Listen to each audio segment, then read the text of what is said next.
Clothing in ancient Greece primarily consisted of the Chilton, peplos, Hermation, and chlamys. Ancient Greek men and women typically wore two pieces of clothing draped about the body, an undergarment and a cloak. Clothes were customarily homemade out of various lengths of rectangular linen or wool fabric with little cutting or sewing, and secured with ornamental clasps or pins, and a belt, or girdle. Pieces were generally interchangeable between men and women. While no clothes have survived from this period, descriptions exist in contemporary accounts and artistic depictions. Clothes were mainly homemade, and often served many purposes. Common clothing of the time was plain white, sometimes incorporating decorative borders. There is evidence of elaborate design and bright colors, but these were less common. History and types. Chilton. The Chilton was a simple tunic garment of lighter linen that was worn by both genders and all ages.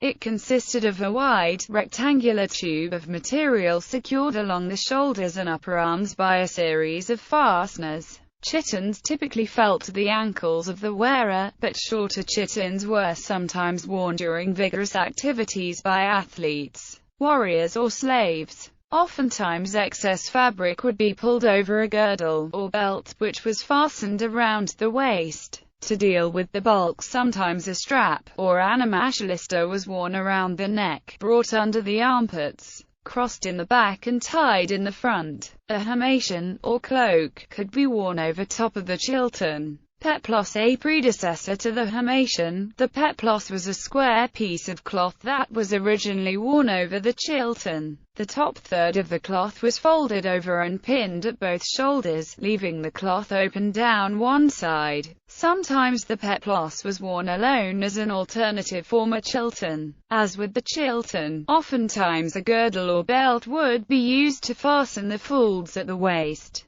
Hermation. The hermation was a basic outer garment worn over the peplos or Chilton. It consisted of a heavy rectangular material, passing under the left arm and secured at the right shoulder. The cloak would be twisted around a strap that also passed under the left arm and over the right shoulder. A more voluminous hermation was worn in cold weather. The hermation could be pulled up over the head to cover the wearer when they were overcome by emotion or shame. Chlamys. The chlamys was a seamless rectangle of woolen material worn by men for military or hunting purposes. It was worn as a cloak and fastened at the right shoulder with a brooch or button. The chlamys was typical Greek military attire from the 5th to the 3rd century BC. Undergarments. Women often wore a strophon, the bra of the time, under their garments. The strophon was a wide band of wool or linen wrapped across the breasts and tied between the shoulder blades. Men and women sometimes wore triangular loincloths, called perizometh, as underwear. Fasteners and buttons. Since clothing was rarely cut or sewn, fasteners and buttons were often used to keep garments in place. Small buttons, pins and brooches were used.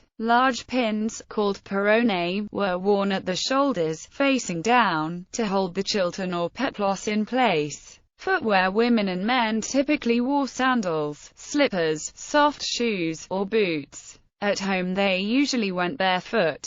Jewelry. Ornamentation in the form of jewelry, elaborate hairstyles and makeup was common for women. Small gold ornaments would be sewn onto their clothing and would glitter as they moved. Fabrics. Ancient Greek clothing was made with silk, linen and most often, wool. The production of fabric was a long and tedious process, making ready-made clothing expensive. It was socially accepted that textile making was primarily a women's responsibility, and the production of high-quality textiles was regarded as an accomplishment for women of high status. Once made, the cloth was rarely cut. The seamless rectangles of fabric were draped on the body in various ways with little sewing involved.